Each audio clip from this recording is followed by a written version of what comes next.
right, Cory, your turn. 1 minute quiet on the set, tape's rolling.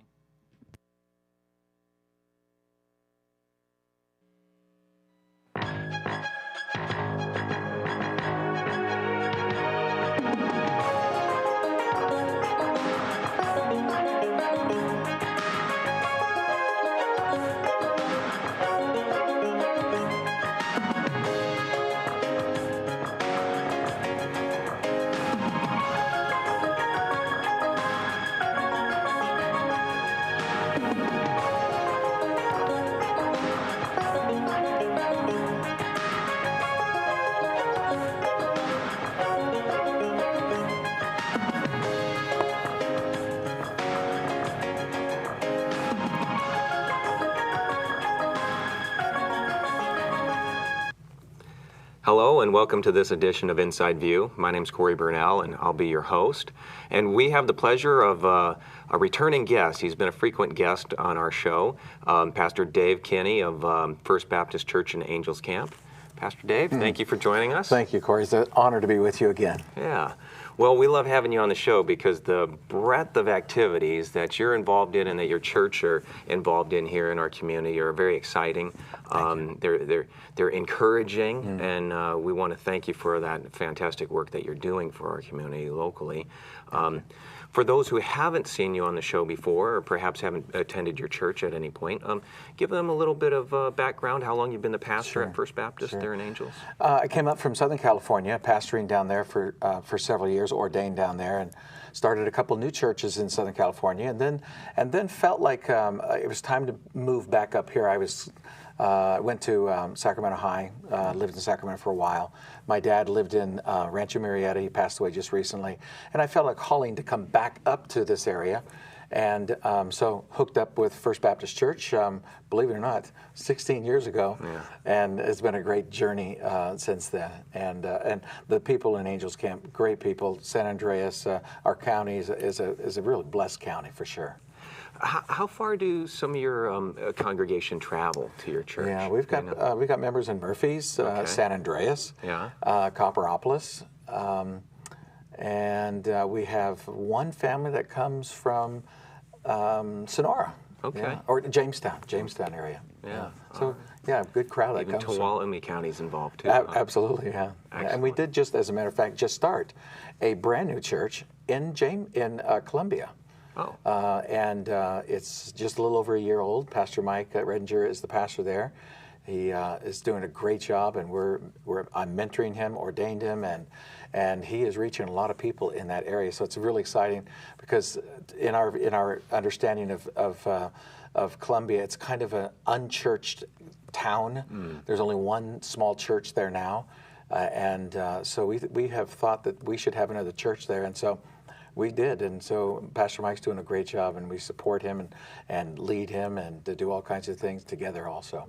Oh, well, I'll be praying for you in that endeavor and for Pastor Mike. Yeah, that's exciting because I grew up in a church that did a lot of church plants. Oh, okay. And it was neat to see how the church grew that way in various locales, locations down in San Diego. I think it's very important for churches to start churches. Yeah. We also started another church 10 years ago in Copperopolis, and that's Copper Canyon Baptist Church that still meets in the auditorium there in the elementary school. Okay. And Pastor Sean is doing a great job down there, and so we're thankful that from Copperopolis up to Angels Camp and now to Columbia, we're making a little bit more of an impact in our county, so it's a good thing. Well, very neat, and that's what we're going to talk about on this show, is the impact that your church is making, not just in this county, but really globally, as you have a couple international ministries. Let's talk about, first up, your church has a ministry in Haiti. We do. It's been 2 years that we've been in Haiti. I've been there 3 times in the last year and a half, and we have adopted a church that has an orphanage and also a school. And if you know Haiti at all, it's the most impoverished nation in the Western Hemisphere. It's horrible. The living conditions, the job opportunities are virtually nothing. People live on about $2 a day. The poverty is unbelievable. The government does very little to be able to help the people on top of that. So there's always rioting in the streets because the people get very upset with the government because there's a lot of corruption in the government. So we have adopted a church and this orphanage of 44 kids, and they were living virtually on rice and beans once a day. And in squalor and buildings that had been destroyed by hurricanes. Horrible. So over the last 2 years, we have put a lot of time and energy and love into bringing these precious children into better health and happier and going to school, things of that sort. Very important to us. They were living on just that one meal a day. Now they get 2 meals a day, good solid meals a day. The diarrhea, the vomiting has stopped. They're putting weight on now, and it's really exciting to see that. So we adopt these children for $12.50 a month, each one. And so we've got 44 people that take care of it through our church and friends. And that $12.50 gives them that second meal a day of rice and beans, bananas, maybe a goat or something of that sort during the month. And then it gives them a school uniform, it gives them some school supplies, and a little bit of stipend for the pastor who's very poor, but loves Jesus, loves God so much, and his ministry is very powerful. It's the only orphanage within probably 100 miles. And so they are making a huge impact, and a greater impact now that we've been able to support them and help them. We took a mission trip there just last year with several people from our church, 12 people, and wow, what an impact we have been making. You know, it makes me think of a couple things. One is that obviously the ministry being private rather than, say, public funds in nature, is there any problem with government corruption in you getting these resources to the orphanage? Or do they get in the way at all there? Well, we have to bring it all ourselves because there is no mail, there's no UPS there, there's really no infrastructure. People live without electricity, they live without water. They have to work very hard to get water. They go down to a creek and just pull it out of a creek. No electricity, so it's dark all the time there. It's just horrible. The roads are just pure rock, kind of volcanic rock. It's very difficult to travel around there because there is literally no infrastructure. And really that's what brings on poverty and makes a country a third world country, because the people just can't make a living at all. There are no jobs at all. It's very, very poor. Yeah, okay, so you mentioned school uniforms. Yeah. Is some of this through the church or the orphanage, is there education involved for the children? Yeah. And does that even matter in squalor like that? Are they able to work their way out at some point? Fortunately, we have 2 people in the church that do speak English, so they speak Creole. It's kind of an African French dialect, and so and English is not real popular there, obviously. So, but we're teaching it, and we've got 2 that teach and learn it and speak it very well. And so they're my interpreter when we go there, and because I couldn't do it without the interpreters. And they are teaching English, and we think it's very important that anyone, anywhere, learns English, because that will take them further. And so the school is a part of the church, and they go every single day. They're provided for with paper and pencils and a little backpack and a school uniform, because it makes them feel very proud to have a uniform. Kids in Haiti, they all go to school, but they may not go to a very good school. And the public education is horrible there. But there's one thing that every single kid enjoys, and that is a uniform. And so we were able to get someone that could sew and put together a checkered shirt and a pair of shorts, and they could have a uniform every single day, and it makes them feel so very proud.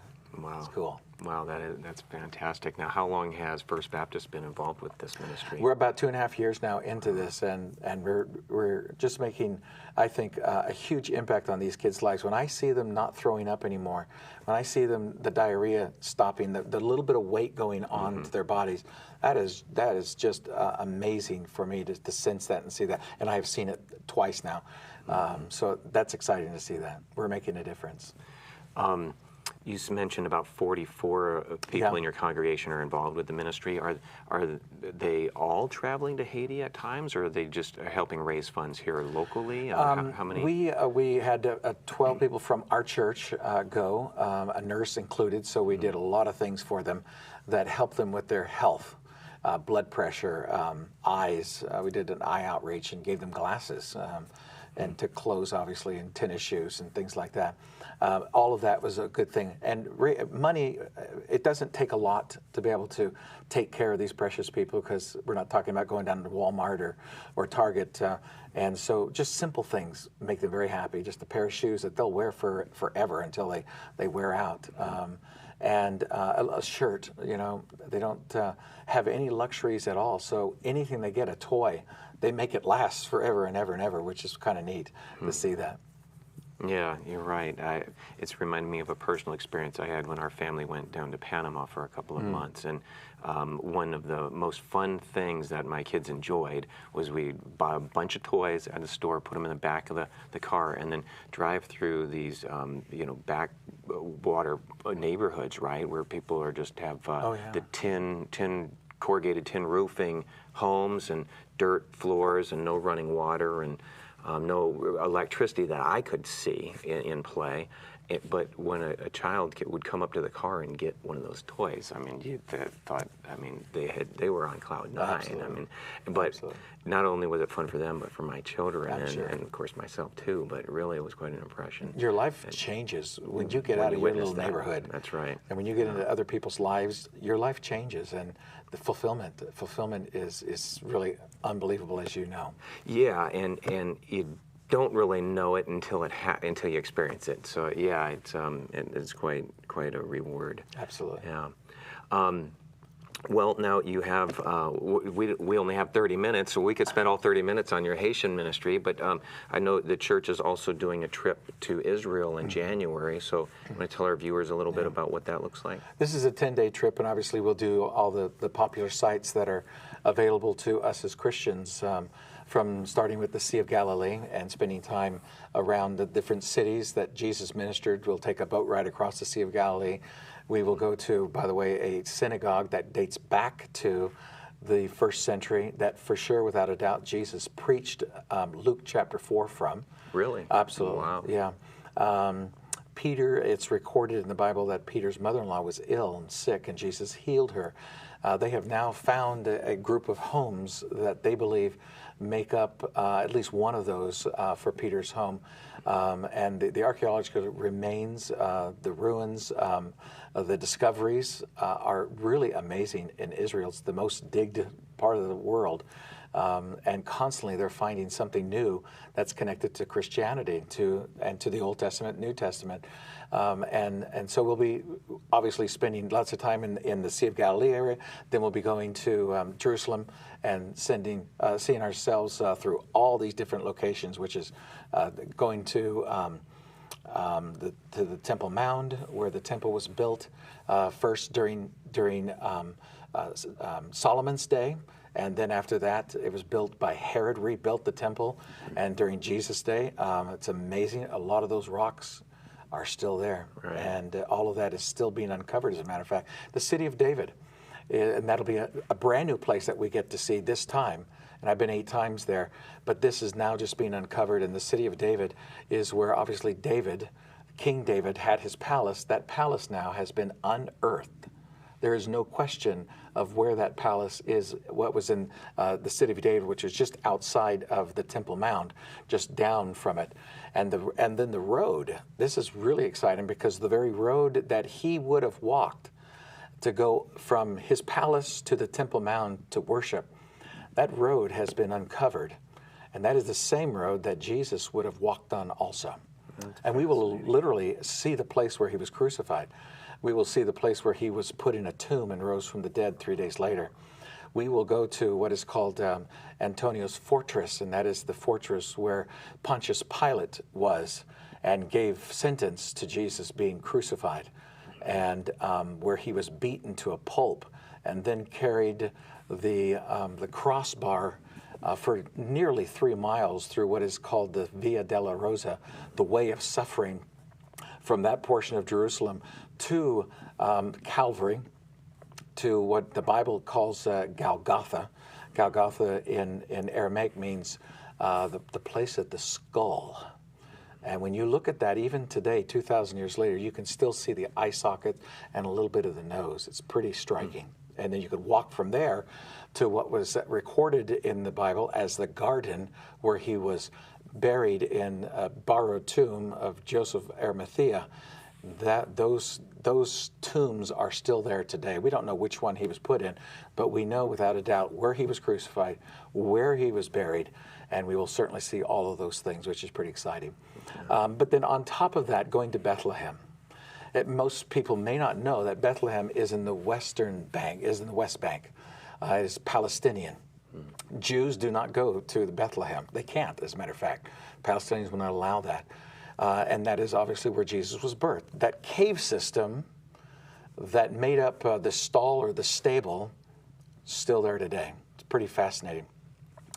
And you can go into these caves, and even other history that is connected to them is pretty amazing.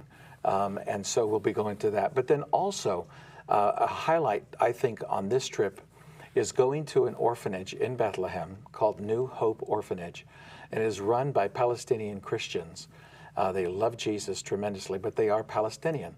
And they have taken in now for over 25 years the brokenness of these children that have seen their moms and dads literally be shot or killed or wounded by the bombs and bullets of terrorism. Many of their parents have gone up and given themselves in jihad, and they've seen that these kids come to this orphanage broken, wounded. You can only imagine. They're shell-shocked, you might say. And so for anywhere from infant to about the 8th grade, they are there and cared for, and they heal. And we get to go there and spend time taking clothes, toys, you name it. And we'll spend several hours there with these children. And that is a tremendous highlight for, I think, this trip this year. Wow.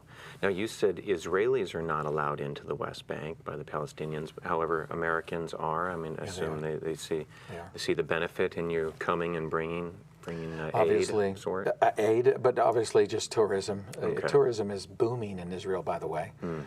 This is about the 3rd year of record tourism taking place in Israel. Wow. And Americans are liked by Palestinians. 2 years ago, we went to Israel and we did an outreach in Jericho, which is another Palestinian poor city. And we went to a Catholic church that helped us, and we gave out over 300 pairs of tennis shoes and candy and lip gloss and things like that for the girls, and they just had a great time. And it was fascinating just to be able to talk with these Palestinian Christians again, who live in tremendous poverty. It seems like the money just doesn't make it all the way down to the street level where everybody lives and makes a living and makes their living really on hardly anything. It's the unemployment rate in the West Bank is really, really bad. And so it makes it a great opportunity for us as Christians to be able to go in and just minister and help them in little simple ways that we can. If it's shoes or a T-shirt or even underwear or diapers or formula, everything makes a little bit of a difference. And so the poverty in the West Bank is pretty dramatic for many reasons. Yeah. Well, it's interesting to me that you say that Palestinians like Americans there. I would have assumed that they would see us as allies of Israel and consequently would dislike Americans, but you haven't experienced that. No. No, in virtually every city that I go to, if it's Bethany to Bethlehem to Jordan to even Jericho, Americans are well liked. And I think it's because we don't have a beef with them. We're not upset with them. We love them, and I think they receive that from us. Now you mentioned the stables in Bethlehem being a cave system. Absolutely. And I don't recall them being described that way in Scripture, but is that I don't recall them necessarily being described at all in Scripture. The stable that Jesus was born in, but. Is that what we believe to be the case, that the stable was a cave of sorts? That's a great question, Cory. Yeah. And historians, archaeologists, all agree that the cave system that is in a particular area where several churches have been built on top of, somewhere in there is where Jesus Christ was birthed. The Bible does say that he was born in a stable. Sure, okay? There was no room in the inn. Right. That word "inn" is an interesting word, but that's key, because you have to then go back to that first century and figure out what were stables, right. And stables were made out of caves. Sure. Even the shepherds' coves that made up the shepherds' protection, and they would take the shepherds into these caves on the hillside, was very important because it got them out of the heat, it got them out of the rain and such. Those shepherd caves are still there even to this day. Mm-hmm. That go all the way back to David's day, because we know he was a shepherd tending to his father's sheep, Jesse. And so this cave system is a very important one, because there's other archaeological evidences that show that this cave system has to be where Christ was birthed, without a doubt. It's pretty exciting. Mm-hmm. Well, it's always fascinating to see archaeology support the scriptural text and the historical record there. Now, with like the city of David, and you're talking about the Temple Mount down to his palace, for example, the road and the type of thing, are there ancient Israeli maps that show us what the city looked like at that time, and essentially secular records outside of the Bible that also corroborate the design of the city at that time? As far as maps, I'm not familiar with anything that was drawn out way back 2,000 years ago, or even 3,000 years ago to David's day. But archaeology now is literally putting the rocks back into place, and because of what they're able to do now, they're forming a beautiful map for us to this day, and it's really exciting to see when Christians go back there to be able to see the Bible come alive, because we're talking about King David, who, by the way, just until 25 years ago was kind of laughed at by historians or by archaeologists even, because there was not one written record of King David up to 25 years ago.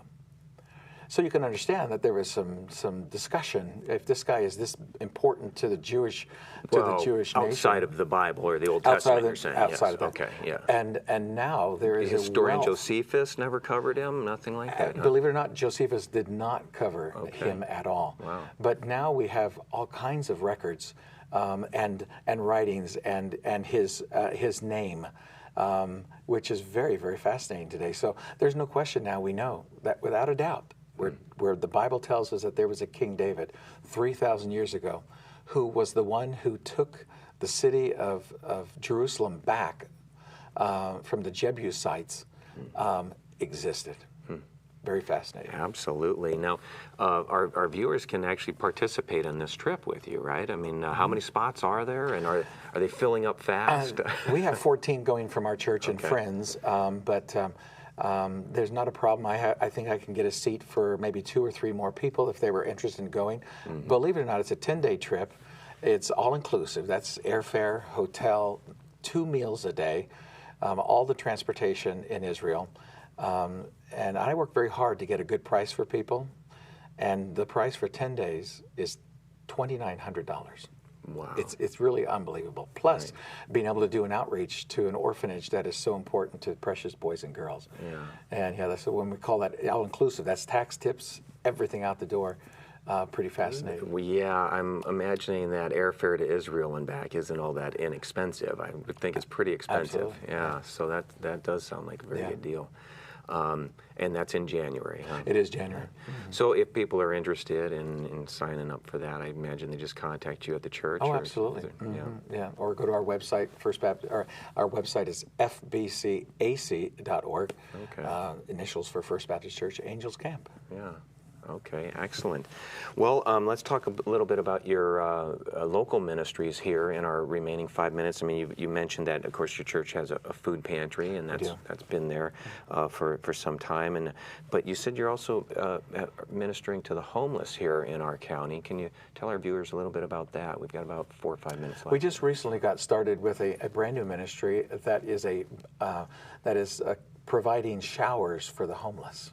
Wow. It's very exciting. Okay. This is a bus that has been donated to a Christian ministry. They gutted it. They put in 2 showers into it, and it's warm water. And they can come in and take showers, and they get fed. They get a change of clothes on top of that. And they're loved on and blessed. We have a van that was donated, and we have a person who goes out into the community, knows where the homeless are, brings them back, and just blesses them tremendously. Right now, it's in the Jamestown area, and we're hoping that we're going to get it to come to this county, probably San Andreas, because there are homeless in our area here in this county, and I can only imagine what a blessing that could be for people. Yeah, absolutely. And then is the end goal of the ministry certainly through this blessing to encourage them perhaps to seek additional resources to maybe be able to better their future? And that's really what you want. You want their lives to be changed, not only spiritually, but physically, mentally. And so hooking them up with the right resources, especially in our county here, we've got some pretty good resources that we can hook them up with. And so we're looking for that location to be able to bring that bus over here at least once or maybe twice a week, and it will be an amazing blessing for the homeless. Well, yeah, excellent. Thank you for that. And then lastly, you had mentioned your backpacks ministry with the church. Yeah, we do believe that there's people that are struggling in Angels Camp particularly, and so we found an apartment complex that fits that perfectly for us to be able to go in and help these boys and girls with a nice backpack and filled with paper and pencils and pens and binders even, and some erasers, just simple little things that can get them started at least. And the backpack will really be a blessing, is a real blessing for them.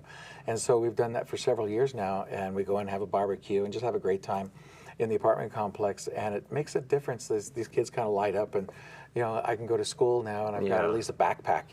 Is this a seasonal back-to-school ministry? Yeah. Okay. Yeah, once a year. Excellent. Do you, by a chance, in the summertime, does your church do a vacation Bible school? We haven't been involved in that because we've got several churches in our city that does are doing it. So we kind of instead of reinventing the wheel, let's just support each the other. others. Yeah. Well, Pastor Dave, that's fantastic information. I mean, you've given out your website, but in case somebody missed it, I'll just repeat it. It's fbcac.org for First Baptist Church Angelscamp.org. And let's let viewers know when your services are on Sundays.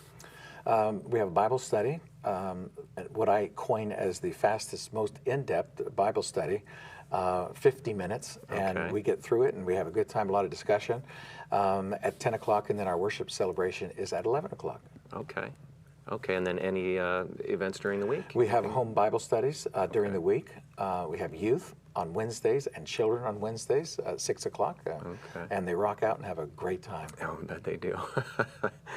Well, thank you again, Pastor Dave Kinney with First Baptist Church of Angels Camp. Thank you for joining us, and thank you to our viewers for joining us again on another episode of Inside View. If you'd like to see the episode online, which should be uploaded to our channel on YouTube, so go looking for that and send a link to your family and friends who you think would like to know what's going on over at First Baptist Church of Angels Camp. Thank you again. See you next time.